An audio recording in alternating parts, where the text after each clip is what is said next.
এই গণ অভ্যুত্থানের আইনি, রাজনৈতিক, সাংবিধানিক সকল প্রকারের বৈধতা দানের জন্যই একটি ঘোষণাপত্র প্রয়োজন। গতকালকে সকল রাজনৈতিক দলের নেতৃবৃন্দ তাদের মতামত দিয়েছে।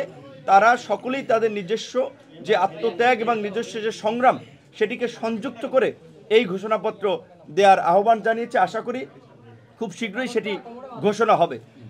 জাতীয় নির্বাচনের বিষয়ে প্রধান উপদেষ্টা পরিষ্কারভাবেই বলেছে যে আপনারা যদি শুধুমাত্র নির্বাচন কেন্দ্রিক কিছু সংক্ষিপ্ত সংস্কার চান, তবে এই বছরের ডিসেম্বর, আরেকটু বিস্তৃত পরিসরে সংস্কার চাইলে সেজন্য হয়তো আরও 6 মাসের সময় প্রয়োজন।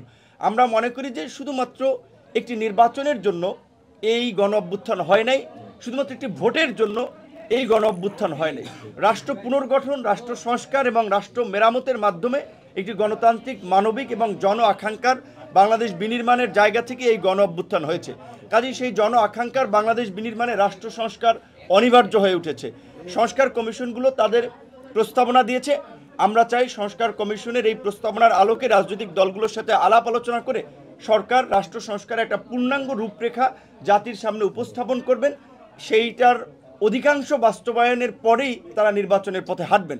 এবং ইতিমধ্যেই আপনারা দেখেছেন যে স্থানীয় সরকারের, বিশেষ করে ফ্যাসিস্ট সরকারের আমলে বিতর্কিত নির্বাচনে যারা জনপ্রতিনিধি হয়েছেন তাদেরকে অপসারণ করা হয়েছে। এই বিতর্কিত নির্বাচনে জনপ্রতিনিধিদেরকে অপসারণের ফলে এখন আর স্থানীয় সরকারে জনপ্রতিনিধি নাই, যার ফলে স্থানীয় সরকারের কার্যক্রম কার্যত স্থবির, জনগণ একটা ভোগান্তির শিকার হচ্ছে।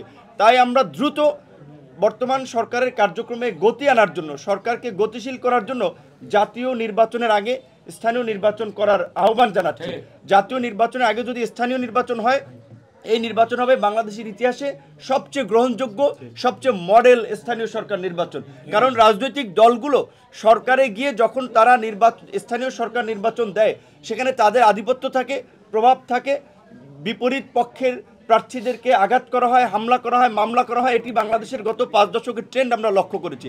যেহেতু সংস্কার কমিশনও বলেছে জাতীয় নির্বাচনের আগে স্থানীয় নির্বাচনের পরামর্শ তারা দিয়েছে, আমরাও সরকারের প্রতি আহ্বান জানাবো যে অন্তত যদি এই জাতীয় নির্বাচন আগামী আপনার বছরের জুন জুলাইয়ে হয়, অন্তত এই আপনার মার্চ এপ্রিলের মধ্যে যেন স্থানীয় নির্বাচনের বিষয়ে সরকার একটা সিদ্ধান্তে পৌঁছায়।